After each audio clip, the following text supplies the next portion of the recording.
tapi tidak bisa jadi guru besar. Kenapa? Karena beliau tidak punya kemampuan untuk menggerakkan institusi, karena bukan siapa-siapa, hanya seorang dosen.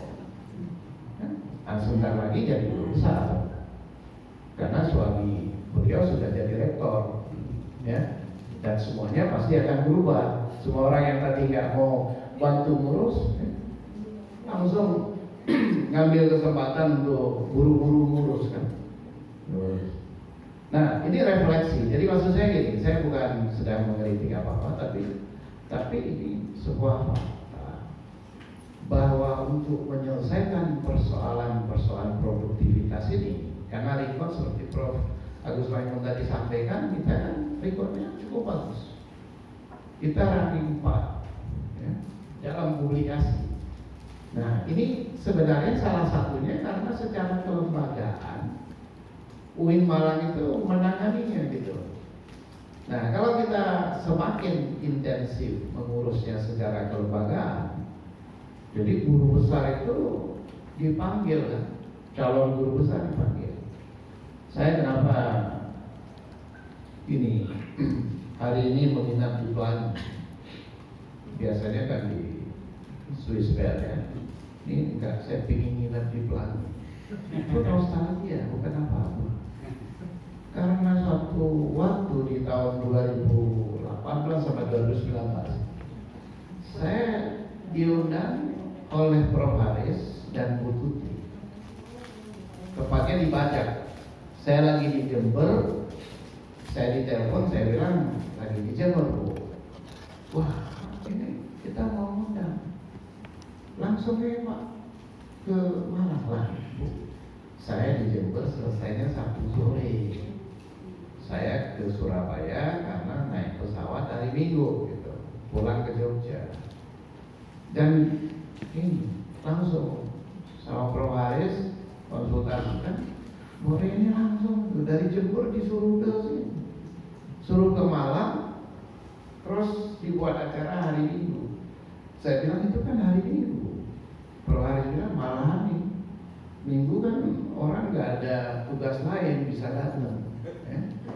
Saya jam 1 dari jam 1 lewat tengah malam sampai di Malang itu di Hotel Pelangi.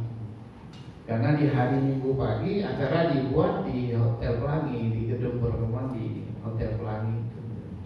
Disitulah dikumpulkan 98 calon guru besar. Ya, mungkin angkatan ini belum ada ya. Ini kan angkatan muda. Dikumpulkan 98 orang itu untuk membicarakan kemungkinan ya, mendorong teman-teman menjadi guru besar. Nah, itulah yang saya maksudkan institusional. Bahkan Prof. Haris waktu itu selfie di depan ini kendaraan yang mengantar teman-teman angkatan pertama, kedua itu ke Jogja gitu. Prof, ini 15 menit yang lalu sudah berangkat ya, mohon diterima nanti sore di Jogja gitu. Ya. Nah, terus bergulir sampai sekarang ya. Waktu itu tentu saja Prof. Zen kan WR1 ya. Nah, sampai sekarang ya, alhamdulillah ya kita terus bergulir. Nah, jadi kalau kita terus menguatkan secara kelembagaan, maka problem-problem ini akan selesai gitu. Ya, akan selesai dan kita akan mencapai sesuatu yang lebih baik ya. Nah, nanti saya kira bisa lebih detail. Coba kita lihat dulu lebih ini ya, lebih lengkap dari apa yang kita hadapi. Nah, jadi kelemahan dari tulisan-tulisan kita tidak punya pesan. Jadi menulis tanpa pesan sehingga dibaca tanpa kesan. Ya, editor jurnalnya waktu baca apa ya? Pesan. Nah, jadi maksudnya di dalam sebuah tulisan itu memang jelas harus ada sesuatu yang kita sampaikan. Makanya paling bagus menulis itu, saya sering mengatakan Pesan apa yang ingin kita sampaikan pada dunia menjauh di sana? Pada sebuah jurnal yang terbit di Amerika sana, kita mau bilang apa tentang negeri kita? Mau bilang apa tentang satu persoalan, ya, tentang peristiwa di stadion di Malang? Bisa memberi pesan apa sebenarnya? Pesan sebuah rekayasa kekerasan? Kenapa nggak ada sebuah tulisan judulnya rekayasa kekerasan? Judulnya, ya, menulis itu. Ini saya nunggu ada nggak yang nulis tentang peristiwa di Malang? Itu kan artikel yang nggak bisa ditolak, itu ya kayak gitu. Di depan mata kita tulis, saat itu juga on the spot kita tulis. Ya. Anda nulis ke koran nggak ditolak kalau tulisan tentang itu. Nulis di jurnal itu yang mereka cari, ya, up to date. Ya, mungkin nanti terlewatkan begitu saja, tidak ada dari UIN Malang yang menulis peristiwa itu. Padahal itu bencana nasional itu. Karena urusannya bukan sekedar air mata, ya, bukan sekedar air mata. Ya. Jadi air mata yang keluar karena gas, ya. Banyak kita berduka kan. Ini kan duka nasional. Memang yang sedih orang Malang saja, bukan cuma orang Malang yang Malang. Indonesia mengalami kemalangan. Ya. Jadi kenapa milihnya stadion Malang gitu kan, banyak stadion lain. Ya. Ini menarik untuk ditulis. Nah, jadi supaya dapat pesan. Ya. Nah, itu yang saya bilang, isu penelitian itu kurang kontekstual dengan realitas sosial seperti itu, dengan teori. Ya. Jadi kalau, nah ini saya perlu jelaskan apa bedanya realitas sosial dengan fakta sosial. Ya. Jadi kira-kira peristiwa di Stadion Malang itu realitas sosial apa bukan? Realitas sosial apa bukan kira-kira? Gimana Pak? Realitas sosial apa bukan? Iya apa bukan? Iya. Nah, yang betul bukan. Nah, jadi ini maksudnya gini ya. Untuk mengkonstruksikan sebuah ide secara konseptual ini kita harus, karena kerangka konseptual ini jalan ya, jalannya. Karena memang semua kita akan bilang realitas sosial, tapi sebenarnya itu fakta sosial. Apa beda fakta sosial dengan realitas sosial? Realitas sosial itu sesuatu yang masih harus kita cari, gitu. Ya, nggak takut dengan dia. Nah, misalnya saya ambil contoh gitu. Di suatu hari Minggu ada orang keluar dari LPPM ini membawa ini layar televisi, satu layar dijunjung dibawa keluar oleh satpam, dihentikan. Karena apa? Satpam membacanya, orang membawa layar ini dia mencuri dari LPPM, gitu. Ya, ditangkap oleh satpam. Terus dia bilang, enggak, saya ini diminta Pak Ajis untuk memperbaiki. Siapa? Dicari. Nah, setelah berdebat dicari, ditelepon Pak Ajis, baru ketemu realitas sosialnya. Jadi realitas sosialnya itu adalah kenyataan sosial, sesuatu yang nyata. Yang nyatanya itu apa? Pak Ajis memerintah seorang teknisi memperbaiki, silakan ambil ya di LPPM. Tapi yang dilihat satpam atau orang lain itu adalah sebuah fakta.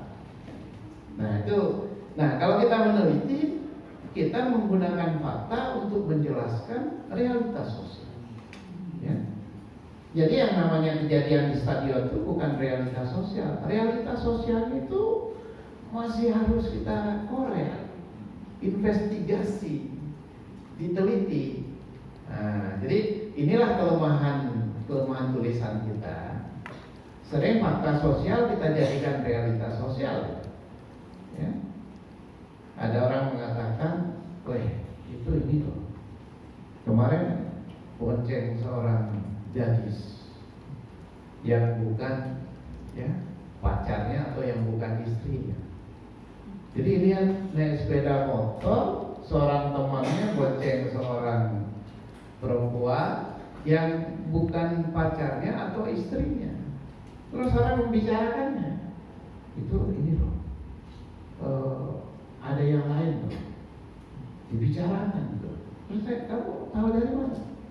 Ya realitasnya gitu loh. Maksudnya saya lihat sendiri dengan mata kepala saya sendiri. Ya, itu fakta sosial. Ketika ditanya, dikonfirmasi, kamu kemarin iya, Natal sepupu baru datang dari Jakarta, adik, ya, adik nyonya, ya, sepupu itu. Baru kita ketemu realitasnya, ya. Ternyata realitasnya bukan seperti yang kita lihat gitu. Jadi research itu untuk menemukan yang sesungguhnya ini. Itu di dalam kita meneliti, mengupas sesuatu, kita oncei dari data-data yang dilihat orang melalui observasi dari data wawancara yang kemudian kita rumuskan menjadi satu realitas sosial setelah kita temukan jawabannya itu. Nah, jadi jalan untuk sampai ke sana itu harus tulisan kita itu harus terkait dengan kajian-kajian terdahulu. Nah, jadi persoalan dalam tulisan kita itu lepas. Masuk ke satu jurnal, misalnya gini, kita kirim ke satu jurnal. Ambil aja ya, kita kirim ke JIS di Surabaya. Begitu kita kirim ke satu jurnal di Surabaya, nggak ada urusan tulisan kita itu dengan apa yang sudah dibicarakan di jurnal itu satu, ya, nggak ada urusannya.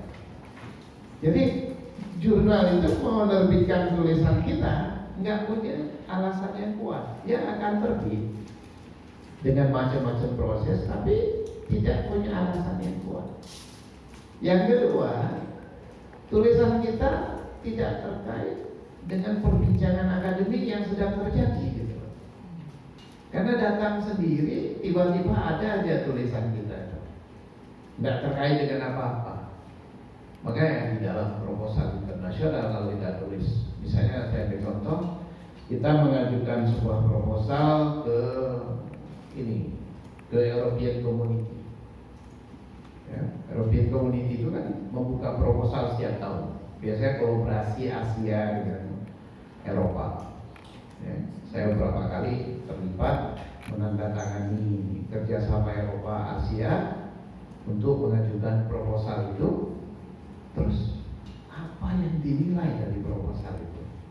Yang dinilai itu gini, apakah isu yang diangkat di proposal itu merupakan bagian dari perbincangan akademik yang sedang terjadi atau sudah berlangsung di negeri Belanda karena kita bekerja sama dengan Belanda.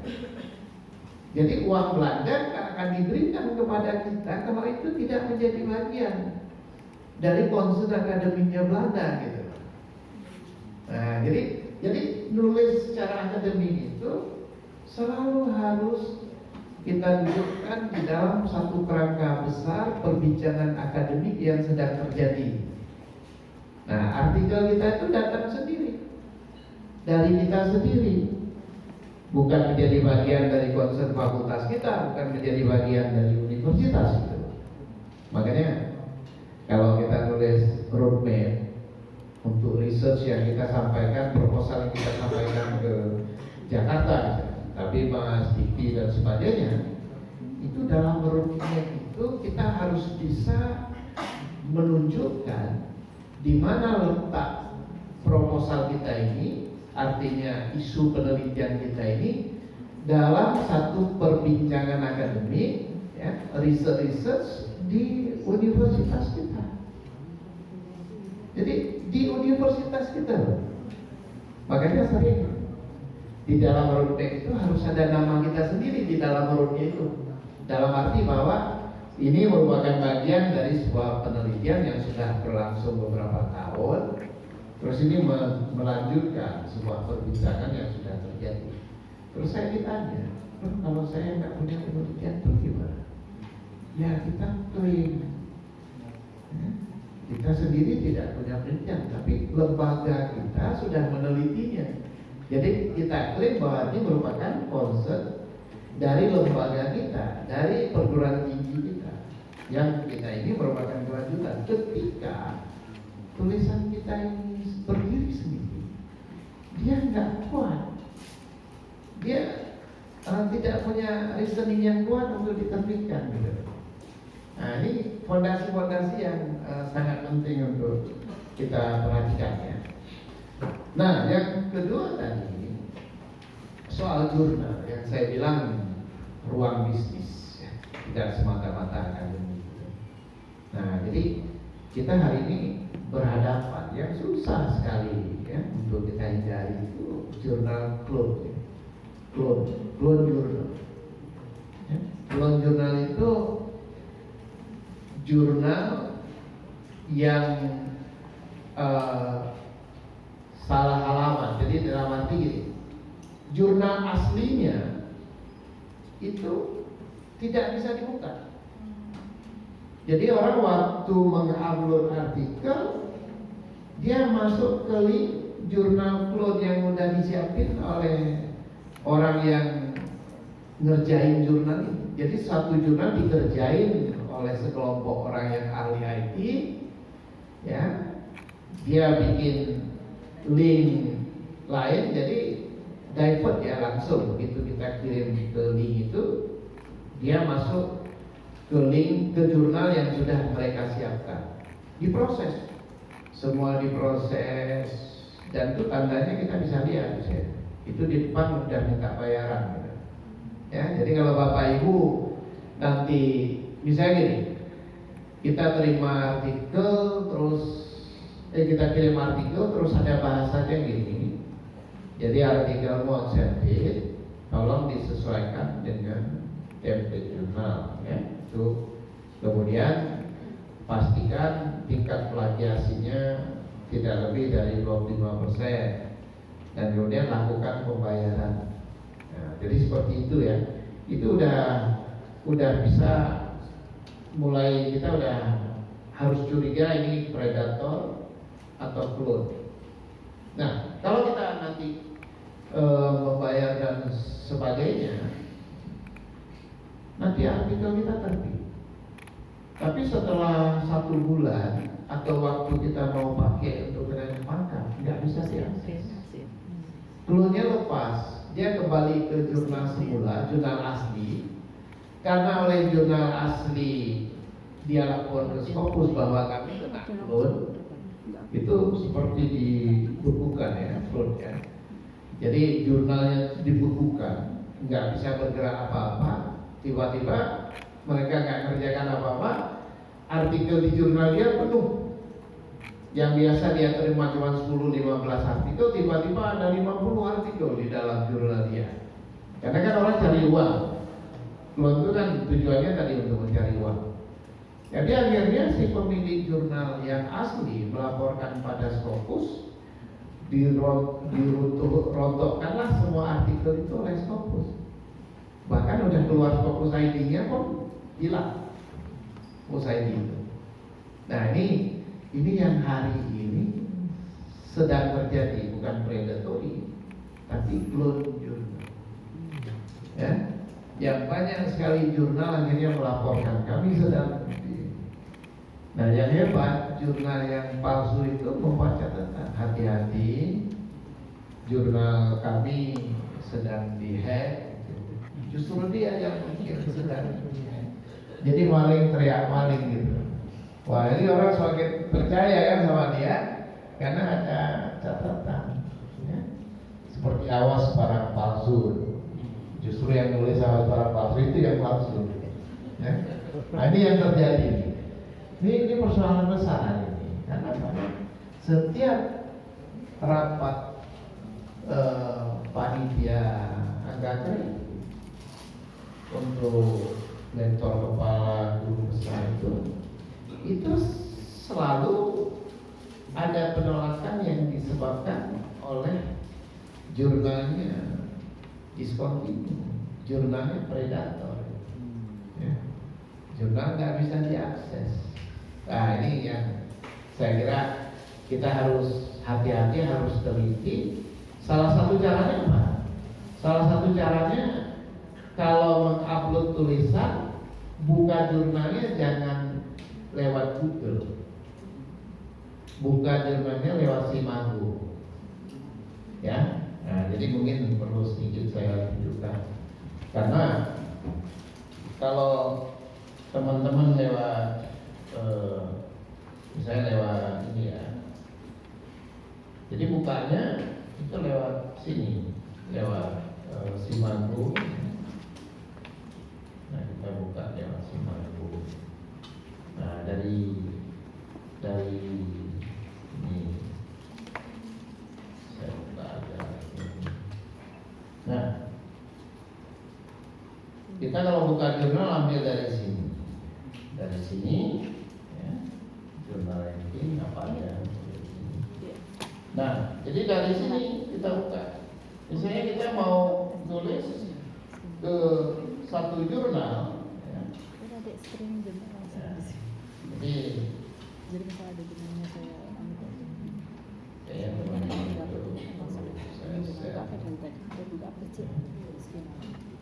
kita buka lewat Simago seperti ini. Nah, baru kita ambil jurnalnya, kita tulis jurnalnya. Nah, misalnya kita tulis religious education, kita mau nulis ke situ. Nah, dari sini kita buka religious education, kita udah tahu ini Taylor and Francis, berarti kan penerbitnya terpercaya, ya, penerbit nomor 3. Nah, di sini kita bisa lihat apa bisa kita lihat? Kita bisa lihat coverage-nya sampai 2021, yang memang di Simago ya 2022 belum keluar ya datanya. Nah, waktu buka jurnal kita cari homepage. Teman-teman buka lewat homepage ya, diklik homepage-nya, masuk ke jurnalnya, ya. Nah, langsung kita ketemu jurnalnya, cari artikelnya, mau lihat gimana cara nulis jurnal itu. Nah, di sini ada latest isu, berapa kali terbit, 4 kali setahun, kita udah bisa langsung masuk ke jurnalnya. Kalau di Simago, Bapak Ibu buka ini nggak ketemu homepage, itu saya sarankan jangan diteruskan, ya. Kalau nggak ketemu homepage-nya jangan diteruskan. Kenapa? Karena itu beresiko. Saya ambil contoh ya. Mari kita lihat satu jurnal, misalnya Journal of Critical Reviews misalnya. Nah, ada ya jurnalnya Critical Reviews.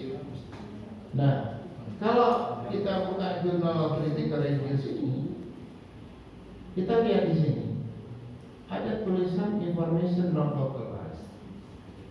Homepage-nya nggak ada. Jangan diteruskan. Ini artinya jurnal bermasalah. Nah, jadi kalau kita nggak bisa masuk dari sini, jangan kita teruskan. Ternyata memang udah discontinue, ya, ada di sini. Ini sebelum dia keluar discontinue ini, kita udah menemukan do not localize. Itu udah tanda-tanda dia akan discontinue. Nah, kalau kita paksakan masuk ke jurnal itu lewat Google, ya, kita udah terbit, tapi kena discontinue. Yang sebenarnya kita udah bisa lihat dia akan discontinue. Tandanya salah satu itu data di Simago udah tidak ada. Dia tulis not localized. Nah, jadi saya ambil contoh. Ini kan yang udah discontinue, tapi ada jurnal yang belum discontinue, ya. Jadi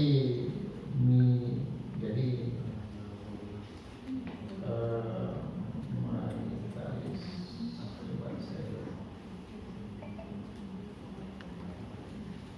Jadi ada satu jurnal, saya lupa tulisannya seperti ini.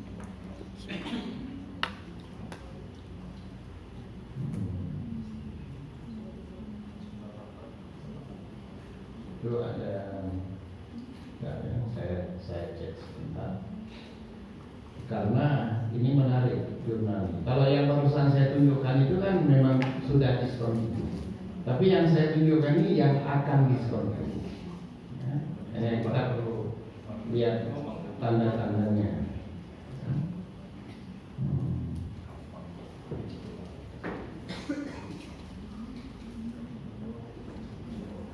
Dan terakhir ada teman yang mengirim ini ke saya, tapi saya nggak tega mau bilang yang bersangkutan, karena ini ya, jadi judulnya itu Res Militaris. Nah, ini jurnalnya di Prancis, Res Militaris. Ini kalau kita buka ya, jurnalnya, nah, subjek areanya ini sosial, politikal, sosiologi. Dia jurnal baru 2019 ya. Tapi ini lihat nih, information not localized ya, Pak Ibu. Ini jurnal baru. Jurnal baru si Madu nggak bisa kasih ini. Jadi Bapak Ibu nggak bisa masuk ke jurnalnya lewat ini. Harus masuk lewat Google. Bisa, Anda masuk lewat Google bisa. Nanti kalau dilihat di sini masih on, masih present ya, masih ada. Tapi insya Allah dalam waktu dekat nanti sudah discontinue. Ya, jadi jurnal yang seperti ini kita jangan diterbit, karena ini memberi risiko. Seperti juga religion ya, religion jurnal bagus, tapi kita nggak tahu sampai berapa tahun lagi dia masih bertahan. Sekarang dia kan berusaha mempertahankan diri, tapi kalau sepak terjangnya seperti ini terus, nanti di panitia Pak di Jakarta religius tidak diakui. Teman-teman yang menulis ke religius untuk guru besar itu bisa menghadapi masalah. Ya. Nah ini dalam posisi artinya jurnal itu harus benar-benar kita cek. Ya. Jadi nggak bisa misalnya kita dapat judul sebuah jurnal, kemudian ya kita tulis saja di situ. Itu saya kira sangat berisiko kalau kita ambil jalan semacam itu. Nah, jadi oleh karena itu kita harus membuka sedikit mata untuk mempelajari ya, seperti SCR-nya, KI-nya dan sebagainya, yang di dalamnya ada juga isu berapa jumlah terbitan. Jurnal yang standar itu 4 kali terbit setahun ya, sampai 6 kali. Religions terbitnya 12 kali. Kalau ya 12 kali setiap bulan dia berangkat, tiap bulan setiap terbit itu 100 artikel. Ya, artinya ini hal-hal yang dia bagus, Scopus yang memang direview kerjanya bagus, tapi kinerja secara keseluruhan itu mencurigakan karena orientasinya bisnis. Bayarnya 1.200, mungkin 1.400 kan. Ya. Jadi udah 20 juta. 20 juta dia terbit 1.000, terakhir dia terbit 1.400 setahun artikel. Dan bisa bayangkan, kalau bukan karena orientasi bisnis, tadi saya bilang. Nah, kita ketika masuk ikut di religious, kita berada dalam high risk. Ya. Apalagi sustainability. Sustainability itu terbitnya 24 nomor setahun. Ya, sebulan 2 kali. Di Prancis itu sudah diharamkan jurnal itu. Ilmuwan Prancis itu ada statement ya, di Prancis, ilmuwan Prancis tidak boleh menulis ke sustainability. Sudah di-ban di Prancis. Ya. Kita masih nulis. Dan itu artinya kita menempatkan diri kita dalam risiko. Kecuali memang seperti saya nulis nggak untuk apa-apa, tapi nulis untuk menguji aja gitu. Benar nggak ini berisiko? Coba kita tulis. Benar nggak nanti discontinue? Coba kita tulis. Karena memang kebutuhan untuk menguji testing supaya selain awet muda tadi, supaya kita bisa bercerita. Ini loh, saya pernah menguji, jadinya gini. Ini ya, jadi kita supaya bisa mengalaminya. Tapi kalau memang menulis untuk supaya kita punya rewards ya, pangkat dan sebagainya, jangan. Ya. Itu biar untuk saya aja. Itu berat. Ya, itu berat untuk puasanya biar untuk saya aja. Nah, jadi ada yang menarik. Kita selalu rebutan nulisnya itu di original artikel, rebutan riset artikel. Padahal di Scopus itu ada namanya, selain review artikel, ada commentary, ada opinions, ada research notes, ada correspondence, bahkan ada konferensi di UIN Malang. Kita laporkan ke jurnal Scopus, diterbitkan, kita dapat Scopus ID. Ya, ada short articles, ada macam-macam. Lain jurnal nanti istilahnya macam-macam.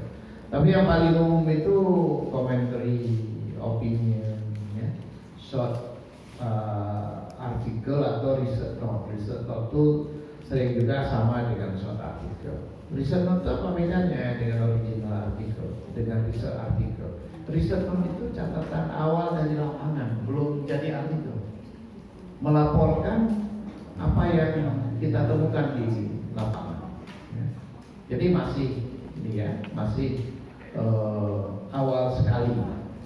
Dan karena kita anggap kita punya sesuatu yang menarik, ya, sesuatu yang menarik, maka kita. Nah, oke, yang berikutnya adalah template ya. Kita coba lihat perbedaan style di jurnal yang selain tadi tipe artikelnya yang berbeda-beda, kita juga perlu lihat ya, style yang berbeda-beda satu jurnal dengan jurnal lain. Nanti saya buka sedikit ya. Dan gaya selingkuh tentu saja yang tidak laku ya. Jadi tolong betul-betul diperhatikan, dalam setiap jurnal itu ada gaya selingkuhnya yang tidak laku. Template-nya nggak laku. Maksudnya gini, ya memang impress, tapi satu jurnal pakai angka 1, 2, 3, 4, jurnal lain tidak. Satu jurnal nulisnya pakai huruf kecil semua, jurnal lain huruf besar semua. Ya. Loh, yang kecil aja misalnya cara menulis keywords. Satu jurnal menulis keywords berapa? Misalnya religious education, keywordsnya R-nya besar, E-nya besar, religious education. Ada yang menulis huruf kecil semua, ya. Ada yang menulis huruf depannya aja besar, religious education, R-nya aja besar, ya.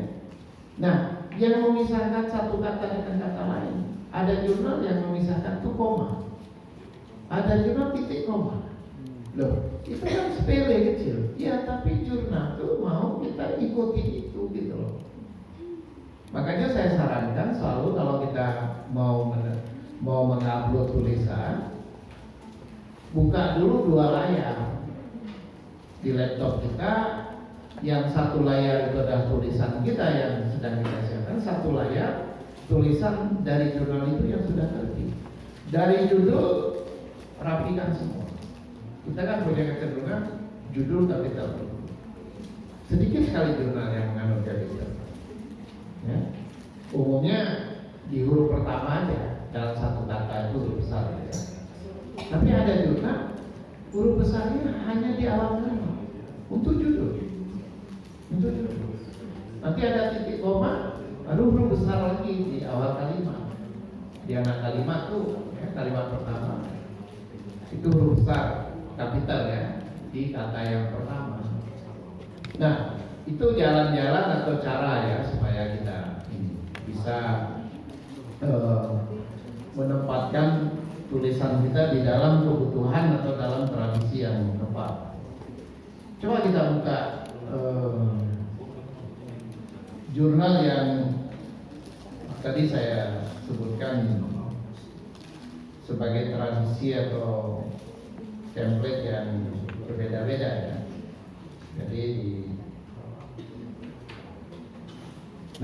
Jadi di sini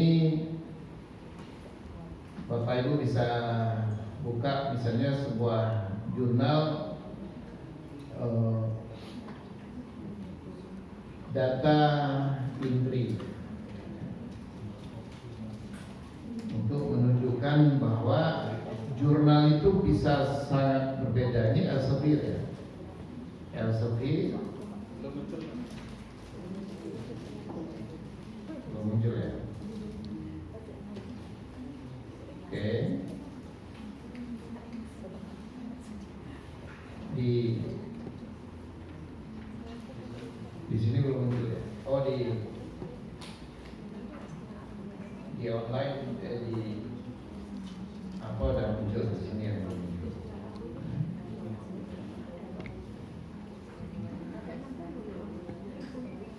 Kita pindah.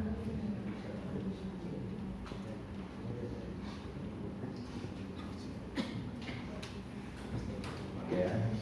Nah, jadi kita buka satu jurnal data entry. Nah, kita cari homepage. Kita buka homepage. Nah, kita dapat jurnalnya. Nah, di sini kita lihat. Kita mau nulis data entry ini multidisiplin. Jadi kita boleh nulis apa saja. Coba kita buka salah satu aja gitu. Ini random aja kita buka artikelnya. Kita bilang, coba tulis ke sini. Ya, ini Elsevier punya. Coba kita tulis. Nah, jadi kita lihat abstraknya seperti itu. Sedikit, nggak banyak-banyak, 150 ya. Nah, nulisnya gini. Dia harus ada spesifikasi dari data. Nah, yang paling penting dari artikel ini adalah penjelasan value of the data. Ya, ini value of the data itu yang penting untuk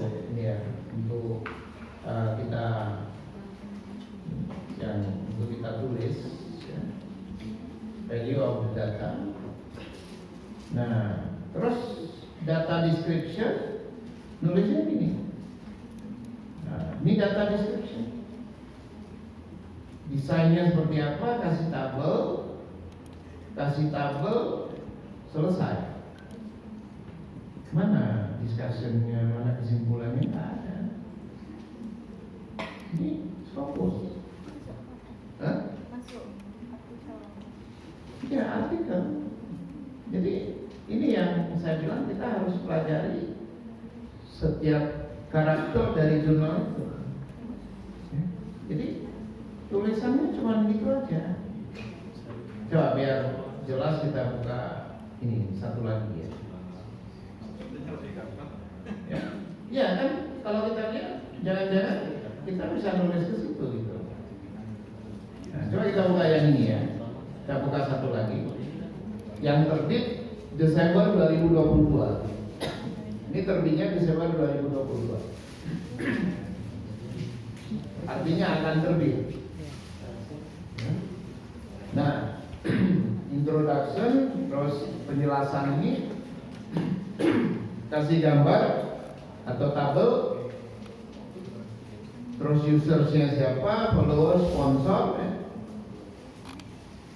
Nah, setelah itu ya penjelasan. Nah, jadi kita lihat gimana letak ininya, call to action, conclusion. Jadi artinya apa? Standar menulis ini sangat berbeda satu dengan yang lain. Ya? Nah, kalau artikel-artikel yang standar itu ya mengikuti Kipres, ini kan tidak. Ya? Coba kita lihat lagi satu jurnal.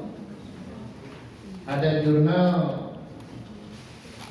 namanya Portal, bahasa Indonesia. Portal, nih kita buka salah satu, judulnya Portal, itu Multidisciplinary International Studies. Nah, kita coba buka artikel di Portal ini.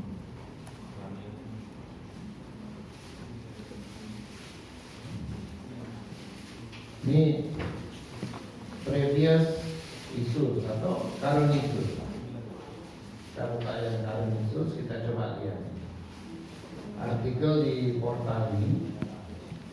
Kampung Friends, COVID-19. Nah, jadi kita buka aja yang di atas ini. Jadi judulnya sendiri sangat simpel. Abstrak ya, selalu ada. Terus gitu. Nah, nulisnya theoretical direction ini. Nah, jadi langsung nyonya circuit relocated transform.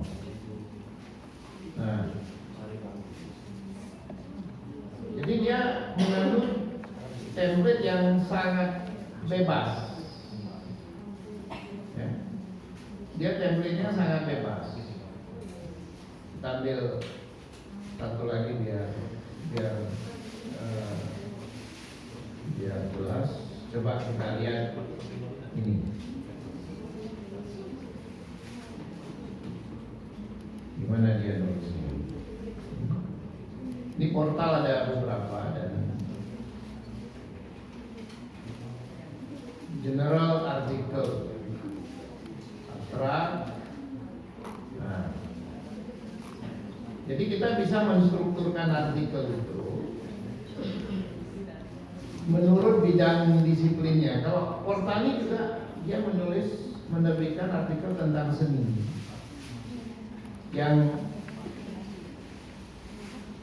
ini lumayan lah ya, karena ada sub judulnya ya. Tapi ada artikel-artikel yang saya pikir gimana ya cara, misalnya kita ambil contoh ya, cultural works ini kan ini kan fokus ya, fokus.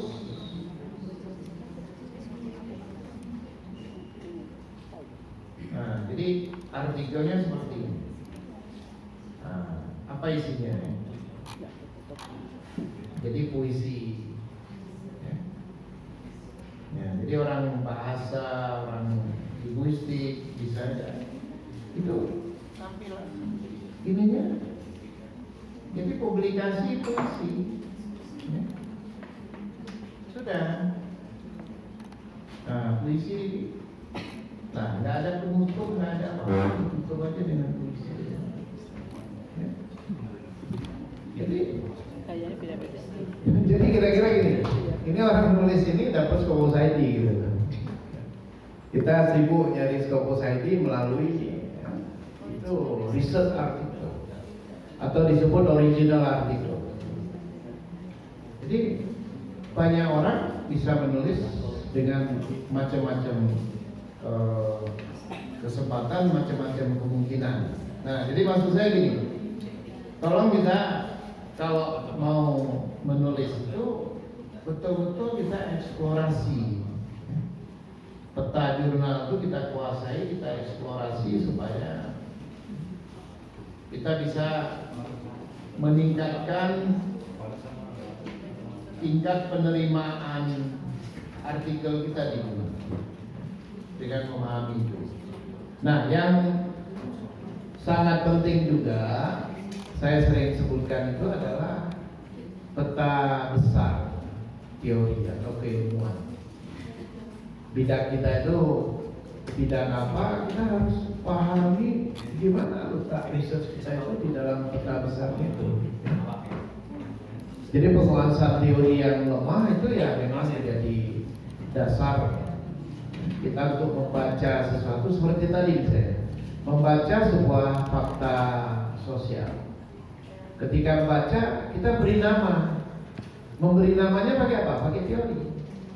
Apakah ini namanya resistensi? Kan ada teorinya. Apakah yang kita lihat ini namanya kontestasi atau negosiasi? Atau sekedar resepsi misalnya? Ya, berarti kita pakai teorinya Stuttgart, teori resepsi, model yang dipakai Morley, David Morley, Jan Eng dan sebagainya misalnya. Ya, karena kita pakai teori. Atau konstruksinya Berger, ya, atau kontestasinya Foucault, turunan dari teori kekuasaan. Atau ini yang kita sebut sebuah reproduksi sosial, kekerasan. Neliti kekerasan gimana membaca dengan teori reproduksi sosial. Nah, jadi ini yang saya sebut harus menunjukkan tulisan kita itu di dalam pembicaraan yang sedang terjadi atau percakapan konseptual yang sedang berlangsung dalam bidang kita. Caranya gimana? Ya kita update diri kita. Kita update dalam disiplin ilmu kita itu, sehingga kita bisa nanti menjadi orang yang tahu banyak tentang sedikit hal, bukan tahu sedikit tentang banyak hal. Kita ditanya apa aja tahu, tapi sedikit-sedikit gitu. Tanya komputer ngerti juga kita sedikit-sedikit. Tanya bahasa Arab ngerti juga insya Allah sedikit-sedikit gitu ya. Nanti ditanya masalah ekonomi ngerti juga, masalah gender ngerti, ya. Kenapa? Pernah meneliti apa saja, tapi nggak pernah dalam. Karena nggak pernah dalam, mau nulis nggak pernah terbit. Karena nggak cukup kualitas kedalaman akademiknya, nggak menguasai teori. Kenapa? Belum sempat mendalami teori udah ganti topik kok. Baru mau belajar tentang kekerasan, sudah ganti proposal bikin tentang konflik. Baru ini selesai meneliti konflik, belum jadi artikel, belum dipikirkan matang, kita udah meneliti gender. Ya, habis itu datang tsunami udah meneliti kesulitan siswa belajar online yang tadi belum selesai dibaca. Ya. Jadi nggak pernah berhenti di satu titik, ya, di satu terminal yang menyebabkan kita menguasai satu paradigma. Ya. Ini yang membuat kita biasa. Makanya dosen kita ini disuruh uji apa saja bisa, karena semua bisa, tapi sedikit-sedikit. Sementara teman kita boleh disuruh uji nggak mau. I'm sorry dia bilang itu, karena saya nggak tahu itu. Dia bisa bilang saya nggak ngerti, saya nggak pernah neliti itu. Dia bisa tolak. Profesor kita, dokter kita nggak pernah nolak kalau disuruh uji. Nggak pernah tanya, itu disertasinya tentang apa? Kayak orang tanya. Kalau diminta waktunya muji, tanyanya kapan itu? Cari jadwal. Hari Kamis Pak, minggu depan, jam biro. Tanya dia jadwal. Oh iya nih, jam 1 saya bisa. Nih pagi saya ngajar. Nanyanya jam berapa? Ya? Itu nggak tanya disertasi tentang apa. Nah, tanya pertama kapan? Diminta kunci, tanyanya kapan? Karena di kepala kita nggak ada urusan itu mau uji apa saja, kita kan serba bisa. Jadi bukan ilmuwan, ya? Serba bisa. Bukan ilmuwan, bukan sulap, ya? Apa-apa bisa. Ya, ilmunya maklar. Jualan apa saja. Dari bensin, sepeda motor, sampai tanah. Profesi dosen. Ada di UGM dosen, tapi sering ngirim saya ini WA. Karena dia ahli kesehatan untuk terapi pijat.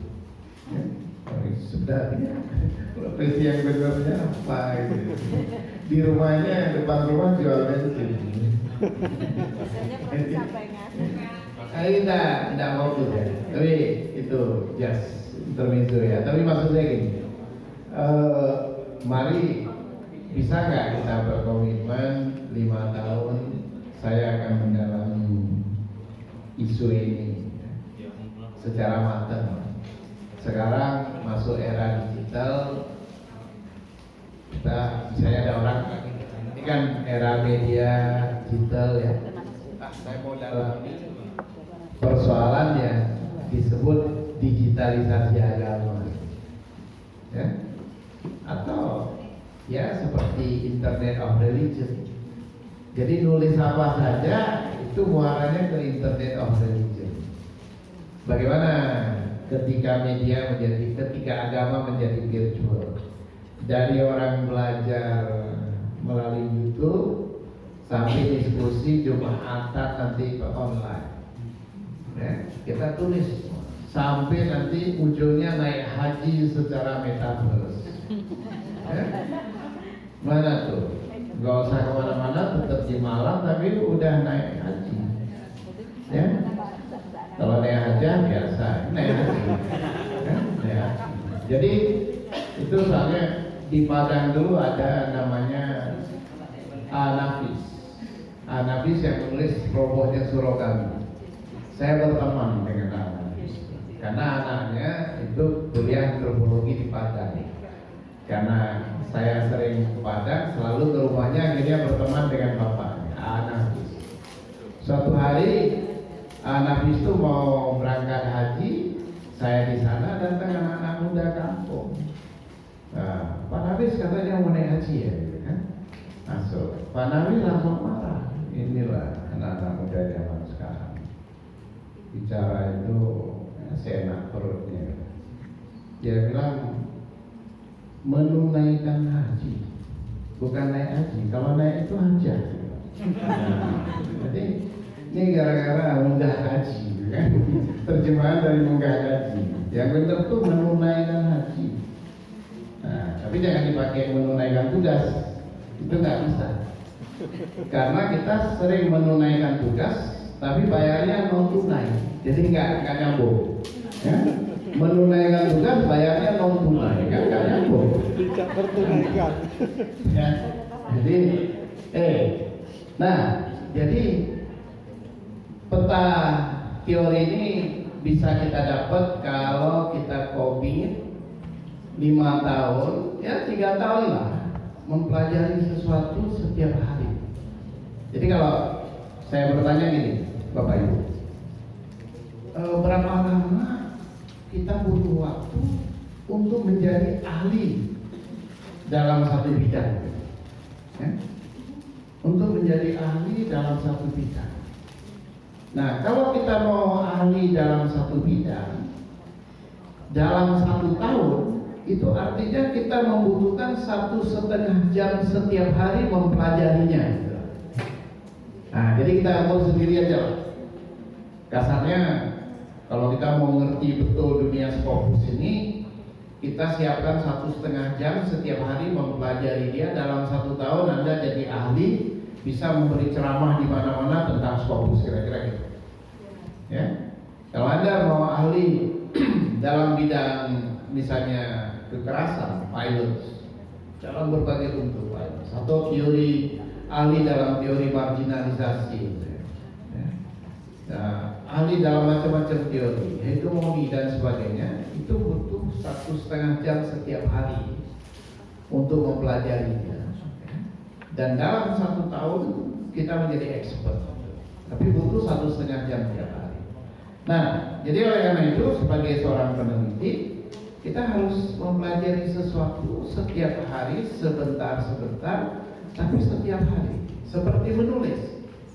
Saya hanya mengatakan bahwa teman-teman cukup 1,5 jam, cukup 1,5 jam setiap hari itu menulis untuk menjadi produktif. Ya, untuk melahirkan Scopus sampai 5 1 tahun itu hanya butuh 1,5 jam. Kalau Anda 1 jam tiap hari, Anda nanti kebanyakan Scopusnya. 1,5 jam aja. Ya, 1,5 jam aja. Ya, Anda kalau mau 1,5 jam tiap pagi duduk mikirin Scopus, nulis, itu 5 Scopus Anda hasilkan. Kalau 1,5 jam tiap hari, ya, itu bukan sesuatu yang muluk, ya, sama sekali nggak muluk. Karena asisten-asisten saya buktikan mereka bisa, bahkan hasil juga sampai 10 dia bisa nulis, ya. Sampai 10 Scopus dia bisa nulis hasil juga, ya. Dengan konsistensi dia setiap sore, setiap habis asar dia duduk, dia berhenti ketika azan maghrib, sholat maghrib, terus dia pulang. Duduknya di UMI, karena dia pengelola politik Islam. Ya. Kalau udah asar orang pulang, mahasiswa udah hilang semua, kosong prodinya, dia mulai nulis. Kalau saya ngajar apa sana, nanti maghrib kita sama-sama, habis maghrib pulang. Dia cuma nulis antara asar dan maghrib, karena itu waktu di mana dia tidak ada yang ganggu. Pagi dia tidak bisa karena anaknya masih kecil-kecil, ya. Dia pakai itu. Dan dia punya 30 tulisan setiap tahun. 10 diantaranya bisa Scopus itu, ya. Bukan tidak. Dan banyak lagi kalau saya kasih contohnya, ya. Bisa lakukannya. Nah, yang terakhir adalah sense of academic, ya. Sense of academic ini perlu kita lihat bahwa yang namanya tulisan itu harus memiliki spirit, ya. Karena kita menulis itu ada landasan ideologisnya. Jadi jangan cuma ketemu sesuatu asal nulis, tapi apakah kita sedang membela sesuatu? Ilmu ini kan punya kemampuan untuk membela. Misalnya saya pernah bilang gini, kenapa di televisi Tuhan itu digambarkan sebagai orang yang sangat kejam? Orang meninggal masuk kuburan, kuburannya banjir atau keluar apinya, nggak bisa dikubur. Orang ini, ya, wajahnya kebakar karena hidupnya selalu berbuat tidak baik pada orang, ya. Digambarkan wajah Tuhan itu serem di televisi. Apa nggak salah ini? Ya, nggak salah ini dengan sifat-sifat Tuhan itu sendiri, gitu. Nah, coba kita analisis itu dari Hidayah, Hikayah, film-film di televisi, sinetron itu. Jadi ketahuikan ketuhanan di dalam televisi. Kita tulis sebuah artikel dengan misi, dengan landasan ideologis untuk membela agama, ya. Atau misrepresentasi Islam atau misrepresentasi agama dalam wacana publik. Misalnya ambil kasus koran, coba kita analisis surat kabar. Bagaimana surat kabar itu mempresentasikan Islam? Misalnya bisa juga analisis khusus wacana Islam dalam bulan puasa. Ketika ada orang, kita ingat ya, bulan puasa yang lalu itu ada orang yang makan, ada warung yang buka, orang makan, kemudian kan jadi masalah karena warungnya disuruh tutup, dan itu dibela di media massa. Ya, ini kan negara demokratis, orang kan bebas memilih, dia mau puasa mau enggak. Ya, itu kalau kita bicara orang sudah mulai agama. Kalau belum mulai, nggak bisa dibebaskan. Ya, nggak bisa dibebaskan. Kita itu paksa dengan kekerasan anak kita itu makan waktu dia kecil. Pakai kekerasan loh kita memberi makan anak. Karena kita percaya dengan cara itu dia sehat gitu. Jadi kalau kita percaya bahwa dengan cara mengajarkan agama itu hidupnya akan baik, maka cara-cara pemaksaan itu juga perlu gitu loh. Itu kami memang dulu pakai ini, pakai kesadaran, tidak pakai pemaksaan untuk bisa mengontrol kelahiran. Orang ditarik dipasang spiral di puskesmas, sedang manjat pohon nira ngambil air nira, ya, didatengin petugas, disuruh turun di bawah puskesmas dipasang IUD, ya, untuk mengontrol kelahiran, kehamilan dan sebagainya. Nah terus kita bilang ya, ini kan demokrasi, dibebaskan.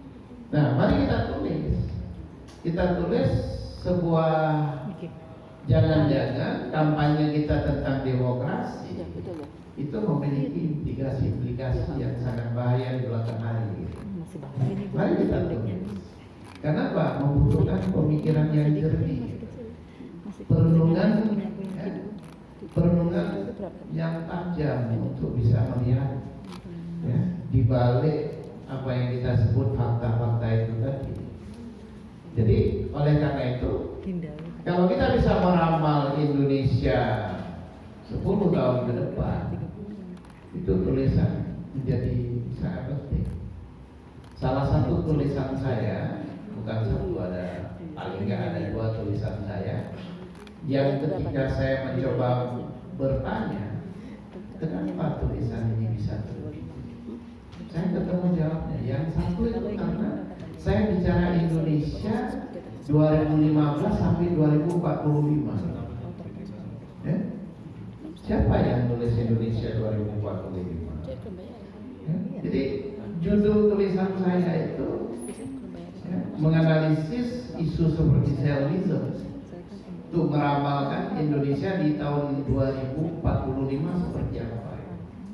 Ya, itu satu tulisan saya. Ini karena itu. Satu lagi karena bicara 30 tahun. Jadi kelemahan kita menulis biasanya terlalu ini ya, temporal. Tulisannya itu sinkronik ya, sifatnya sinkronik. Hanya satu waktu ini. Tapi kita nggak lihat ke belakang, nggak lihat ke depan. Ya, paling banyak kita lihat ke belakang, berhenti di sini. Tapi kita nggak punya kemampuan prediksi itu. Padahal ilmu itu seperti sejarah. Kenapa ada sejarah? Untuk memprediksi masa depan. Sejarah itu dengan mempelajari tren masa lalu. Itu kalau statistik bisa ditarik garis ya. Tarik garis meningkat. Sekarang ini di sini, berarti ke depan dia akan menurut tren. Makanya ada proyeksi penduduk. Bapak Ibu kalau buka statistik kita punya namanya penduduk Indonesia sampai 2030 misalnya. Gimana bisa? Proyeksi statistik dengan menghitung tingkat fertilitasnya, menghitung tingkat kematian, terus dilihat tren. Indonesia tahun 2050 penduduknya kira-kira berapa? Untuk apa? Untuk bisa antisipasi. Kalau ilmu sosial, ilmu humaniora, ilmu agama, ini bisa membuat sebuah analisis untuk antisipasi ke depan. Itu menjadi artikel yang nggak bisa ditolak waktu kita nulis. Jadi bukan artikel biasa. Jadi untuk menulis di jurnal bereputasi, jangan menulis artikel yang biasa, harus menulis yang luar biasa. Dan kalau Anda bisa menulis yang luar biasa, editor jurnal ngejar. Karena saya kalau bicara dengan editor jurnal di Malaysia, saya belum lama ke Kuala Lumpur mengumpulkan editor in chief jurnal di Malaysia. Saya kumpulkan di UKM dan di UN, ya, membawa beberapa editor jurnal dari Indonesia ke sana. Saya pertemukan Alika, Palahakam, Juris dari Batu Sangkar, kemudian Samara dari Aceh, ya. Jadi saya bawa ke Malaysia, pertemukan editor. Jadi kalau ngobrol sama editor ini, termasuk saya tanya Mas Jaki ya, dari Egypt, Mas Al-Makin, saya tanyain, ya, masing-masing ini, di Mas Al-Makin sama dengan yang lain juga berhasil tanya. Gimana Mas? Artikel-artikel yang masuk, berapa banyak yang masuk? Ya. Jadi dalam pembicaraan itu yang menarik apa? Statement dari editor itu, artikel banyak, tapi mencari artikel yang ready to publish itu sulit. Ini loh. Artinya mencari artikel yang berkualitas itu sulit. Jadi nggak banyak. Nah, itu maksudnya peluang kita menulis yang luar biasa tadi itu besar sekali. Peluang kita untuk publish itu besar sekali. Dengan catatan kita bisa menulis dengan teliti, menuliskan sebuah isu yang kontekstual secara teori dan realitas, menuliskan dengan suatu kerangka teori yang jelas, mendudukkannya di dalam perbincangan akademik yang sedang terjadi, dan disusun dengan rapi, sistematis sesuai dengan template. That's all yang kita perlukan. Kalau itu bisa kita susun, ya, itu dicari. Saya pernah dapat surat dari jurnal itu, bunyinya gini: kami membaca tulisan kamu di jurnal yang sebutkan very stimulating. Dia mengapresiasi tulisan saya itu.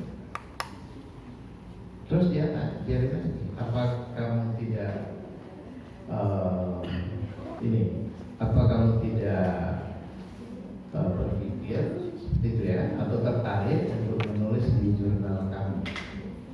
Ya, jadi saya diundang. Saya pikir ini jurnal apa-apa gitu ya. Sudah kirim email ke kita kan biasanya jurnal apa-apa gitu, belum fokus. Tapi saya curiga, jurnalnya saya kenal. Saya buka, ternyata jurnal SJR-nya tinggi. Ya, I1 SJR-nya tinggi. Ya, minta saya nulis. Tapi itu menarik karena apa? Karena dia tertarik itu karena membaca tulisan kita. Ya, tulisan kita. Nah, saya juga pernah menjadi reviewer di jurnal di Amerika. Jurnalnya namanya itu Curriculum Education. Ya, jadi kalau saya nggak salah, saya cek Curriculum Education. Saya bertanya-tanya, jurnal ini saya nggak kenal, saya belum pernah nulis ke situ. Kok bisa minta saya menjadi reviewer untuk ya? Begitu saya baca artikel yang dikirim saya, baru saya temukan, oh ternyata si penulisnya ini mengutip tulisan saya tentang pendidikan karakter. Dia menulis tentang pendidikan karakter di Amerika dan mengutip tulisan saya. Coba lihat, editor jurnalnya nyari itu. editor jurnal tuh nyari ini yang kok banyak ngutip Abdullah. Dia cari Abdullah itu siapa, terus akhirnya dia kirim artikel tentang Amerika itu, pendidikan karakter di Amerika ke saya, disuruh review. Jadi mereka mengikuti. Kadang-kadang kan orang heran, kok saya bisa diminta mereview. Sering saya dapat WA teman, Prof, saya ini kok diminta mereview ini, apa Prof yang usulkan? Oh enggak, saya bilang. Ada saya usulkan tapi bukan ke jurnal itu, enggak, saya bilang. Kok bisa ya? Ya, jadi kalau kita pelajari, oh ternyata artikel itu ngutip tulisan kita, atau si jurnal itu melihat ya, tulisan kita itu atau keilmuan kita sejalan. Tapi paling banyak itu karena kita nulis di situ dan dianggap tulisan kita bagus, atau si penulisnya mengusulkan kita, atau tadi ya, dalam artikel itu banyak mengacu kepada tulisan kita sehingga sekaligus dikirim ke kita. Nah, jadi maksud saya gini, kalau menulis dengan sabar, dengan hati, tulisan itu ada rasanya kalau dibaca, ya, terasa dibaca. Kalau orang nulisnya dengan apa? Tapi kalau nulis itu sebagai cuma sekedar ya namanya juga untuk memenuhi kebutuhan naik pangkat misalnya, yang sekedar ada, nggak ada urusannya dengan tanggung jawab akademis kita, nggak ada urusannya dengan cita-cita memproduksi ilmu pengetahuan. Ya pokoknya nulis kan kewajiban nulis, kita nulis itu. Sehingga apa? Tulisannya nggak terasa, ya? nggak bisa nggak ada penghayatan gitu ya. Nah jadi kalau kita lihat nanti itu terlihat pada sistematika pemikirannya, lompat-lompat, ya. Nggak menguasai research, isunya nggak jelas, sehingga apa? Nggak ada data. Karena desain penelitiannya lemah, datanya nggak ada. Nah, kemudian juga akumulasi pengetahuannya nggak ada. Bangunan dan peta besar pengetahuan kita nggak punya. Kita pemain kecil, ya, yang di gang-gang sempit, ya, menulis yang kecil-kecil, tapi nggak pernah masuk ke jalan besar, ya. Karena kita nggak masuk ke arus besar pemikiran, ya, di pikiran, sehingga tidak terakomodasi dalam jurnal. Kalau kita terbit ya ditempatkan sebagai artikel tambahan, ya nggak apa-apa, alhamdulillah terbit. Tapi bisa lebih baik kita. Kalau kita bisa masuk ke dalam arus besar, misalnya arus besarnya apa? Ya, seperti pandemi, nggak usah jauh-jauh. COVID-19, ada arus besar tulisan tentang COVID-19 masuk. Perang Soviet dan Ukraina masuk, harus masuk kita. What religion has to do with war? Kita tanya, apakah perang itu ada urusannya dengan agama? Atau di mana agama bisa berkontribusi? Coba kita analisis. Apa yang dikerjakan ulama di dalam perang semacam itu? Ulama itu sembunyi juga di sana, di Ukraina, sembunyi juga dia itu. Ya, seperti kita COVID, semua kita nggak berguna karena disuruh sembunyi. Sementara anak kecil di Jepang disuruh keluar rumah, mengkampanyekan pada kawan-kawannya untuk selalu pakai masker, cuci tangan, distancing, dijadikan pahlawan di tengah-tengah COVID. Nah, remaja Jepang dijadikan pahlawan untuk melindungi teman-temannya supaya peer groupnya supaya bisa menghadapi krisis. Kita nggak disuruh sembunyi semua. Kalian di rumah saja, biar kami yang kerja untuk kalian. Karena kita ini kan makhluk yang lemah semua, ya, butuh disuapi. Itu cara melihatnya salah kan? Nah, oke, saya kira ini penutupnya yang non akademik ya. Saya kira ini dalam jangka panjang kita butuh infrastruktur, struktur yang bagus, termasuk kultur akademik yang bagus ya. Jadi fasilitas-fasilitas di Surabaya, Fakultas Ilmu Budaya UNIR itu membangun belum lama satu ruang, itu nude room, maksudnya dikelilingi dengan kaca dan ruang itu transparan kelihatan keluar. Dimaksudkan untuk ruang kerja menulis supaya orang terinspirasi. Jadi orang yang lewat lihat orang sudah menulis supaya ini tujuannya gitu untuk mempengaruhi. Begitulah untuk meningkatkan produktivitas macam-macam orang caranya ya. Ada kalau di perguruan tinggi besar di luar negeri itu di ruang baca itu dikasih sofa yang orang boleh tidur di sofa kalau dia ngantuk ya, mata dia pergi dia bareng sebentar. Ada ruang dikasih CD untuk dengar musik ya, untuk sedikit relax. Ada orang nggak pulang di perusahaan dikasih ruang tempat tidur. Begitulah ekstrimnya ya. Seperti di Berkeley ya. Saya pernah tidak pulang satu hari karena teman saya bilang dia tunjukkan pada saya fasilitas apa saja yang ada di Berkeley. Ternyata di satu lantai itu ada kamar yang kita bisa tidur, tidak perlu pulang, ada kamar mandi, ada kantin, ada satpam yang jaga yang sangat aman ya. Jadi orang nggak keluar. Mahasiswa yang sedang nulis skripsi S1 pun jarang dia pulang ya. Dia pulang cuma ambil baju, tukar baju, kalau dia keluar laundry pakai lagi, tidak pulang karena wifi semua. Begitulah fasilitas ya, yang sudah kita tentu saja pelan-pelan ya menuju ke semakin baik, tapi juga akses-akses seperti search engines yang kita belum merata. Scopus kita belum bisa masuk ya. Jadi seperti saya masuk lewat UGM karena UGM berlangganan, tapi terlalu mahal untuk dilangganan oleh semua program.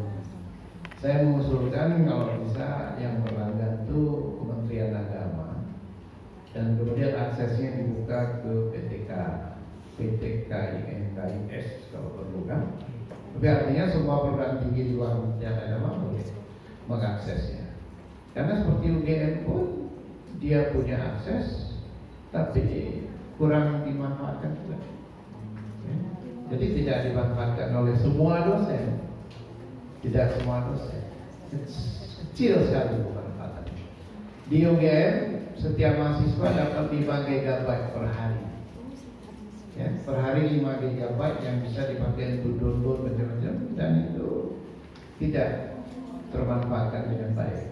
Walaupun sudah lumayan ya, sudah ada tradisi itu. Nah, jadi bandwidth dan sebagainya, dukungan teknologi kita perlu perbesar bandwidthnya, ya, teknologi internet dan seterusnya. Karena apa? Menulis Scopus ini salah satu syaratnya online.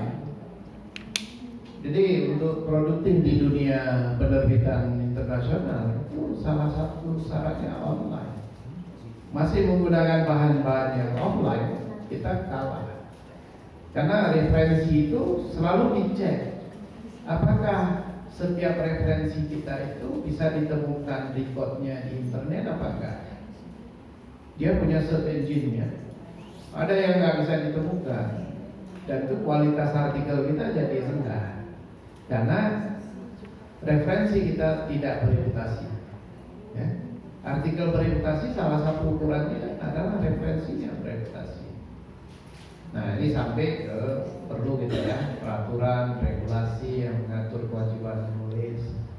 Saya kira ada kewajiban, ada rewardnya juga, komitmen kelembagaan.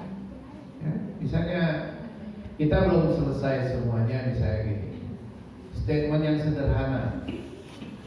Setiap dosen yang menulis artikel itu dibayarkan biaya terjemahannya. Gak usah dulu publikasi misalnya. Ya. Semua dosen yang menulis artikel ke jurnal internasional itu ditanggung biaya terjemahan.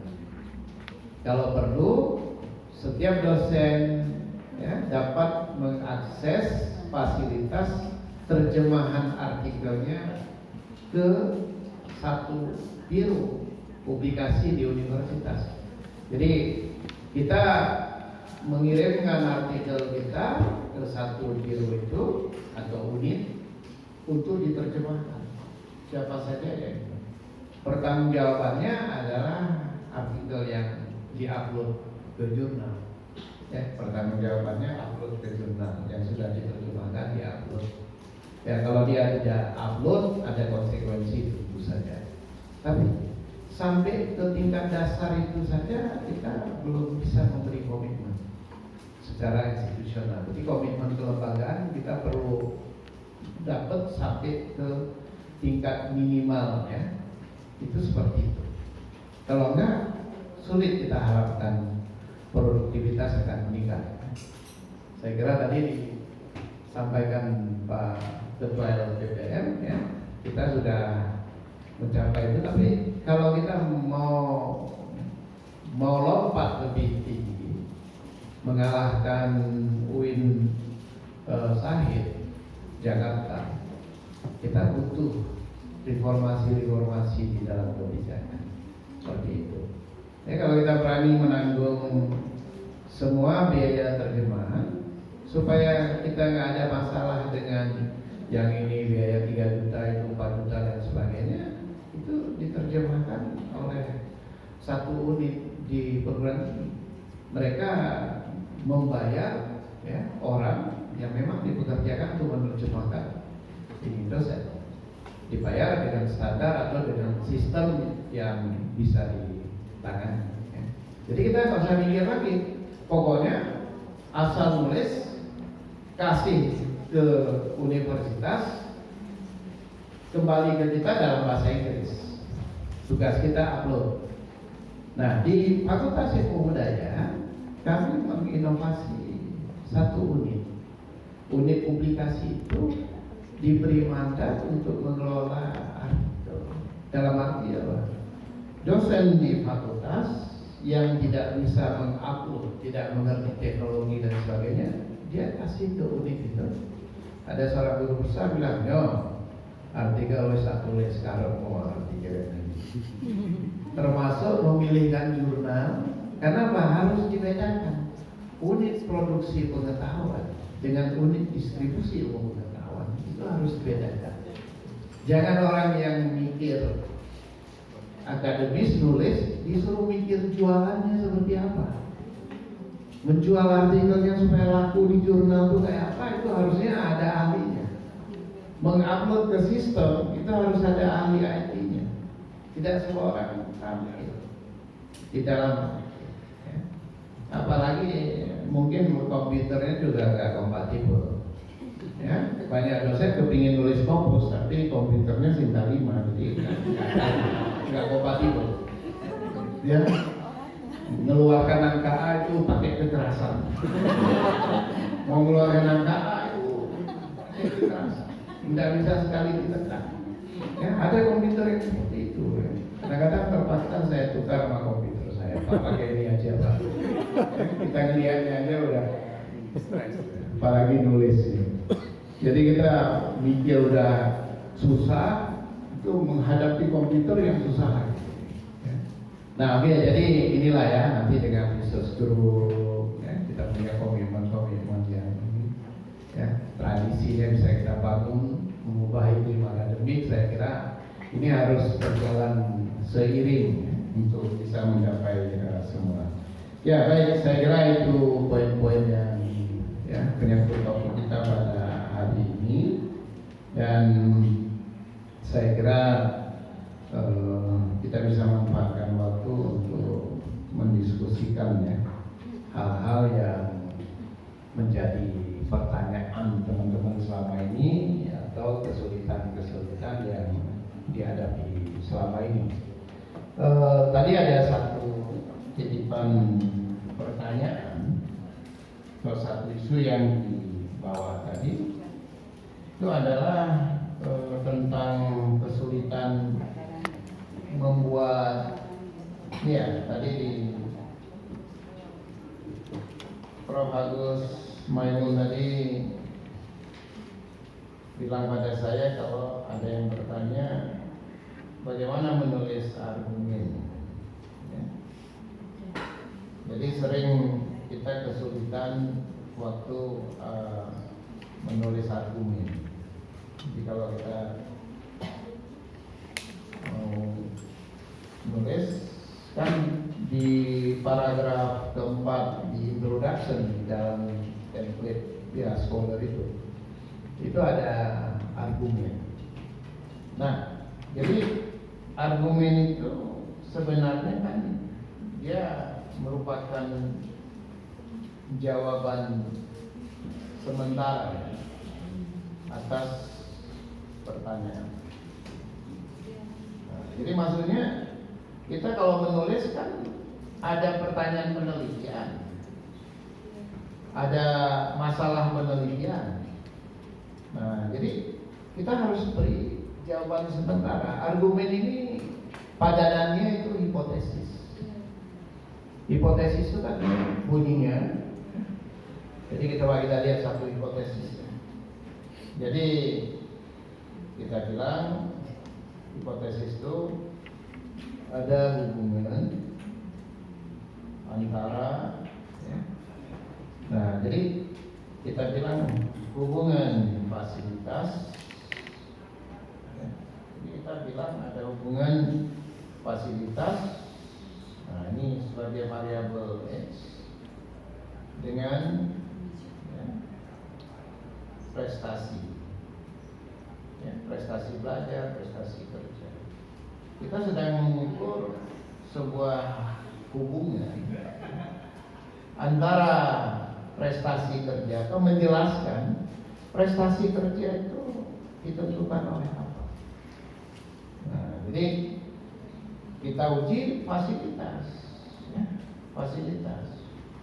Nah, bahkan mungkin di sini ada juga hubungannya prestasi kerja itu ditentukan oleh motivasi, misalnya itu lebih ke dalam. Tapi bisa orang bilang oleh gaji, ya, boleh diukur. Jadi ada fasilitas, gaji. Nah, ada juga yang mengukur nanti kepemimpinan. Prestasi itu ditentukan oleh kepemimpinan. Nah, jadi kalau kita punya, ini saya beri contoh sederhana ya. Kita mau menulis suatu hubungan antara fasilitas yang sifatnya fisik dengan prestasi kerja. Ruang yang nyaman, ber-AC, lapang. Nah, seperti padanannya gini. Orang menguji hubungan antara luas rumah dalam arti tipe ya, tipe rumah dengan konflik dalam keluarga. Jadi kalau rumahnya sempit itu rentan konflik atau malah harmonis. ya, atau malah harmonis ya. Karena ini diuji ya. Luas rumah itu sebagai X, variabel independen dan variabel dependennya konflik. Jadi ini kalau hipotesis. Nah, jadi kalau argumen, kalau ditulis sebagai argumen, maka kita bahasanya dibalik. Ya. Konflik yang terjadi dalam keluarga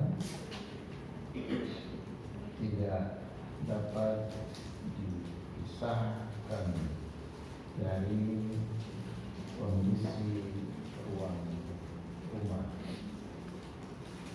Ya. Dengan kata lain, ya, jadi kita tulis dengan kata lain, ya, semakin sempit rumah, maka semakin tinggi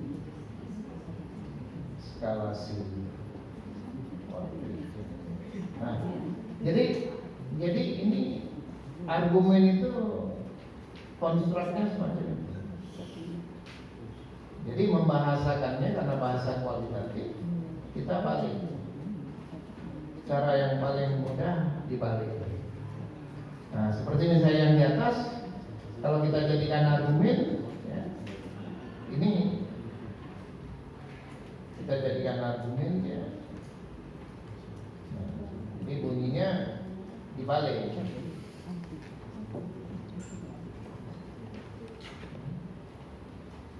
Nah, kita bilang ya, prestasi siswa dalam belajar ya, sangat ditentukan oleh kualitas dari fasilitas belajar, dalam arti fasilitas ruangnya, di sini ruang belajar di sekolah. Nah, jadi itulah bunyi argumen. Di dalam menulis argumen itu kita bisa bercerita lebih panjang, logikanya di mana gitu. Nah, logikanya di mana? Kita bisa mengatakan bahwa keleluasaan dalam belajar ya, mempengaruhi suasana belajar yang kemudian menstimulasi ya, motivasi siswa untuk berprestasi. Nah, jadi bentuk argumen itu ekstensi dari hipotesis. Yang kenapa kita bikin argumen? Karena pengujiannya sifatnya kualitatif. Kalau kuantitatif dihipotesiskannya, ya. Nah, sekarang kalau hipotesisnya itu variabel x-nya bukan satu, ya. Jadi kalau variabel x-nya bukan satu, tapi variabel x-nya 2, 3. Jadi misalnya prestasi belajar, kita bilang disebabkan ya, atau ditentukan oleh fasilitas fisik, kemudian oleh ketersediaan media belajar, kelengkapan. Nah itu sudah 2 variabel. Berarti bisa dihipotesiskan x1 dengan I, x2 dengan I. Jadi kalau digambarkan ya, bisa gambarkan x1 dengan I, x2 dengan I, bahkan x3 ya. Nah jadi misalnya ini kinerja kelembagaan ditentukan oleh variabel x-nya, variabel independennya satu kepemimpinan. Yang kedua itu adalah SDM. Yang ketiga keuangan, atau yang ketiga struktur birokrasi. Sehingga X1 mempengaruhi I, X2 mempengaruhi I, X3 mempengaruhi I. Kalau nanti statistiknya pakai seperti SEM misalnya, kita bisa mengukur antara X1, X2, X3 mana yang paling kuat mempengaruhi I. Ya. Nanti kalau kita masukkan variabel X4 misalnya, bisa variabel itu menjadi intervening. Misalnya gini, radikalisme sebagai variabel I itu dipengaruhi oleh agama sebagai variabel X. Tapi X itu nggak bisa langsung ke I. Dia harus melalui kurikulum sekolah. Jadi X-nya itu nanti misalnya kalau agama itu jadi ya, satu variabel, jadi X2 Agama X1, X2-nya adalah kurikulum, X3-nya itu adalah guru, ustadz, ya. X4-nya mungkin itu jenis sekolah. Jadi yang radikal sekolahnya. Karena dia sekolah di tempat yang salah, maka jadilah radikalisme. Dia belajar pada guru yang radikal, dia jadi radikal. Atau kurikulum radikal. Nah, jadi nanti diuji. Apakah kurikulum, apakah tokohnya, apakah karakter dari lembaga pendidikannya yang menyebabkan radikalisme. Nah, kalau itu semua dijadikan argumen, maka kita bahasakan secara kualitatif dengan bahasa yang lebih luas sebenarnya. Tapi intinya adalah dia merupakan jawaban sementara atas pertanyaan. Jawaban akhirnya gimana? Jawaban akhirnya tergantung pada data. Apakah data yang kita dapatkan di lapangan itu membenarkan itu atau tidak? Kalau membenarkan, kita memberi logikanya bagaimana. Kalau tidak benar, kita membuat reasoningnya. Kenapa itu tidak terjadi? Bisa nggak ditolak hipotesis? Bisa. Jadi orang ada salah kaprah kan? S3 nangis dia karena apa? Ya, orang Makassar gagal pendidikan saya. Kenapa Bu? Saya tanya. Orang TU sekolah, ambil doktor, hipotesisnya ditolak. Jadi dia sudah capek-capek gagal penelitiannya kan. Ini sebetulnya terjadi, saya ya ketawa jadinya. Bu, penelitian itu tidak harus terima. Yang penting kan reasoningnya itulah ya. Mengapa secara umum itu berlaku begitu, tapi dalam penelitian kita tidak seperti yang berlaku umum. Dijelaskanlah, itulah hasil penelitian. Kalau hasil penelitian cuma hipotesis diterima, hipotesis ditolak, itu nggak ada gunanya researchnya. Cuma bisa menyalahkan orang lain atau menolak. Tidak, bukan itu hasilnya. Hasilnya adalah sebuah penjelasan akademik terhadap satu kecenderungan. Itulah hasil penelitian tulisan kita ini. Nah, jadi saya kira dipelajari lagi pelan-pelan. Nah, caranya dua. Kalau mau lebih tahu lebih dalam mempelajari itu cara dua. Cara yang pertama itu buka ya Scholar Channel, itu yang pertama. Ya, maksudnya apa? Ya coba didengar lagi apa kayak gini kan. Nah, kalau nggak jelas atau kurang, langsung buka artikel yang sudah terbit. Langsung ke jurnalnya, tanya langsung, baca secara seksama. Ini ketemu kan, setiap jurnal tuh nanti dia bilang argumen gitu. Coba lihat cara dia bikin argumen seperti apa, diikuti. Ya, buka artikel yang udah terbit, cari jurnal yang bagus, artikel yang bidangnya sejalan dengan kita, coba dicek di artikelnya, kan? Itu argumennya apa, cara dia menulis argumen seperti apa, itu semua kita cara belajar. Memang saya lahir langsung tahu argumen gitu. Nah, itu saya juga baca, ya. Mungkin saya lebih rajin aja sama Bu Nur itu aja. Ya. Jadi bedanya kan di situ aja. Nah, coba kita semua jadi lebih rajin gitu ya. Ya, baca, kita cari sumber utamanya. Nah, itu jalannya. Oke, baik. Pak Adis, saya kira itu dan kita bisa mungkin undang teman-teman ya. Ada yang kesulitan apa, saya bisa tunjukkan apa yang mau ditanyakan, silakan. Silakan. Baik, terima kasih. Monggo Bapak Ibu yang ingin menyampaikan beberapa hal seperti tadi yang kita dengar tadi, ada banyak problem baik itu akademik maupun non akademik. Tapi sepertinya yang paling menonjol adalah problem non akademik,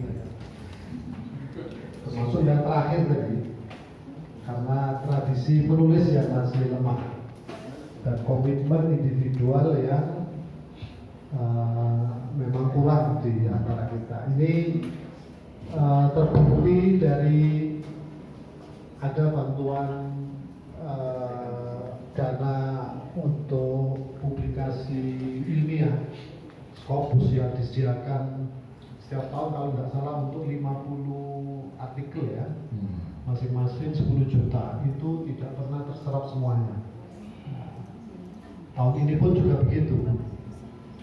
Dan saya kira kalau reward dari universitas sejauh ini sudah ada, termasuk pemberian lemon untuk baik itu Sinta, mulai Sinta 1, 2, 3, 4 ya, 5 juga ada ya. 5 untuk dalam web saja. Oh. 5 kalau di. Ya, apalagi Scopus ya, itu ada reward di Remon yang bisa diklaimkan. Saya kira kembali kepada kita ya. Baik, kami persilakan Bapak Ibu, atau mungkin dari monggo, silakan Ustaz Tarik.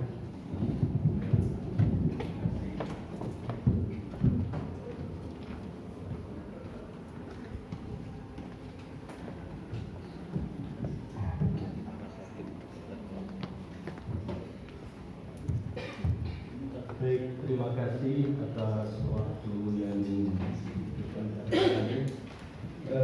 Menyimak dari awal sampai hampir akhir apa yang disampaikan oleh Prof. Irwan, bahwa kendala penulisan artikel jurnal Scopus memang sangat kompleks. Kalau boleh saya sederhanakan, satu kendala dari penulis, kedua institusi, dan ketiga jurnal itu sendiri. Nah, kami insya Allah dari penulis dengan segala kelebihan dan kekurangan tentunya sudah siap untuk bertempur mati-matian. Nah, saya melihat yang kendala belum maksimal yaitu saluran yang diberikan oleh institusi.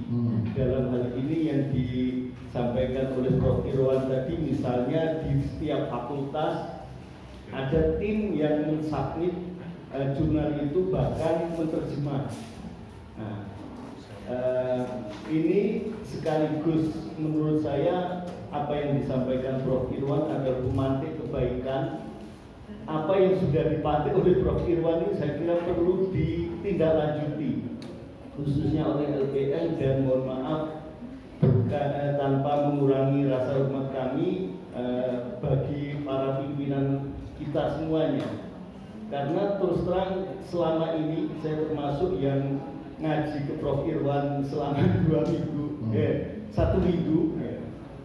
Jurnal sudah siap disubmit, sudah diterjemah. Tapi untuk submitnya ini mencari orang yang bisa mensubmit ya satu perkara tersendiri, sehingga sampai sekarang masih belum apa-apa padahal sudah hampir setahun. Nah, itu mungkin itu bisa secara face to face Prof. Irwan dengan para pimpinan kami, dan juga disambung oleh Ustadz Aziz juga untuk menyampaikan ini, biar saluran niat dan keinginan kami untuk bisa submit Scopus dan terbit di Scopus bisa lancar. Terima kasih. Ya. Terima kasih. Mungkin yang lain? Bisa ngomong. Ini yang dekat. Dua-dua titiknya beda itu.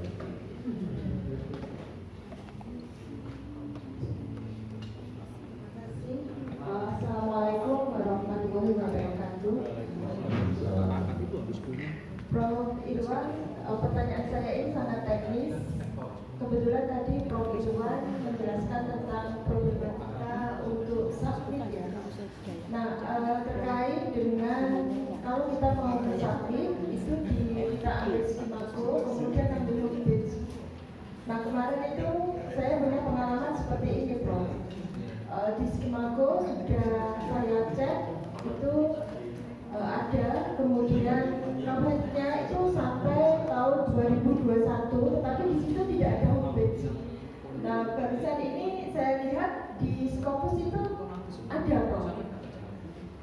kita menemukan jurnal yang seperti itu gimana? Ya. Saya kemarin itu saya cari-cari homepage-nya di Skimangku itu nggak ada, akhirnya saya mencarinya itu di Google, baru ketemu. Itu. Terus yang kedua saya ingin menanggapi tentang data brief itu ya, Prof. Data apa? Data brief yang jurnal. Ya. Data in brief. Data. Oh ya, in brief, data in brief. Oh, dari. Itu artikel yang memuat data-data penelitian gitu ya, Pak, hasil penelitian. Nah itu mungkin bisa kita kembangkan untuk menulis sebuah artikel ya dari data-data tersebut. Dan seperti itu seperti apa, Pak? Ya, terima kasih. Itu Pak Aziz. Baik, masih ada lagi Prof. Salim. Prof.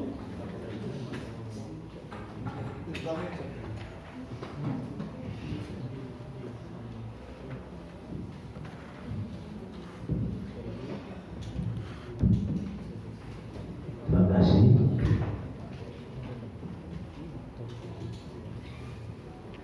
Menarik apa yang disampaikan oleh Prof. Irwan. Saya ini cenderung menulis arahnya kuantitatif. Ada beberapa pengalaman karena saya tentunya menguji hipotesis.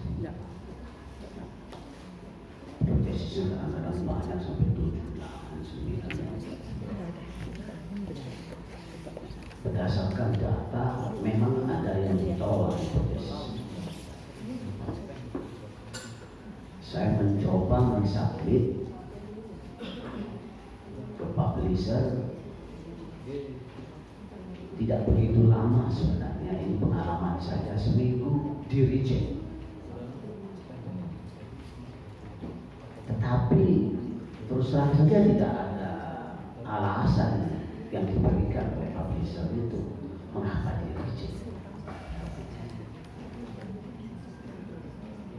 Lalu coba saya submit lagi di tempat lain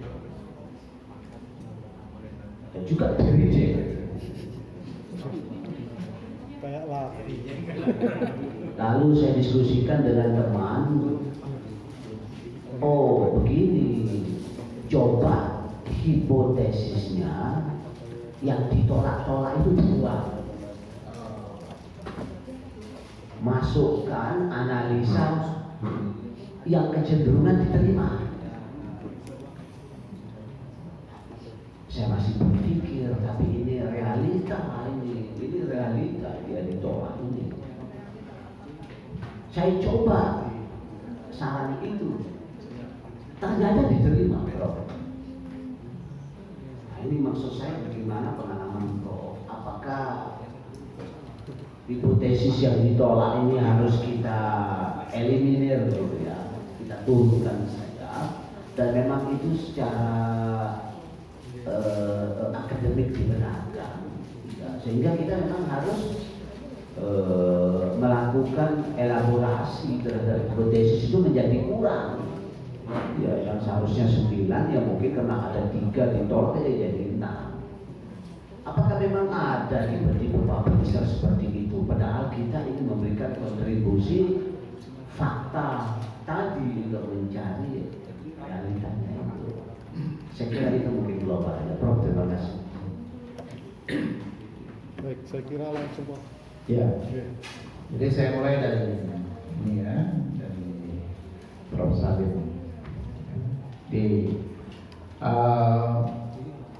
Beliau kualitatif ini sekaligus ada yang menarik ya.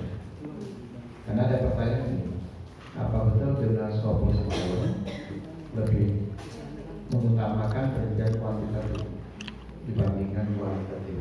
Itu sering ada pertanyaan. Saya jawab tidak. Kenapa? Karena jurnal-jurnal itu sendiri banyak sekali memang jurnal kualitatif. Bukan cuma seperti antropologi, bahasa dan sebagainya, tapi memang jurnal itu bunyinya ya memang jurnal kualitatif ya. Jadi kalau kita buka, karena ini kan seperti ada orang kadang-kadang bersandar dari suatu kesan yang salah gitu. Ya kita ya nggak bisa terbit, susah. Itu jurnal itu kan kuantitatif misalnya gitu. Itu salah ya. Jadi jangan dijadikan alasan seperti itu untuk tidak menulis ya. Orang sering mencari alasan supaya nggak nulis. Jadi di sini aja ada 32 jurnal yang judulnya saja pakai kualitatif. Judulnya aja dia pakai kualitatif. Jadi nggak betul sebenarnya. Ya.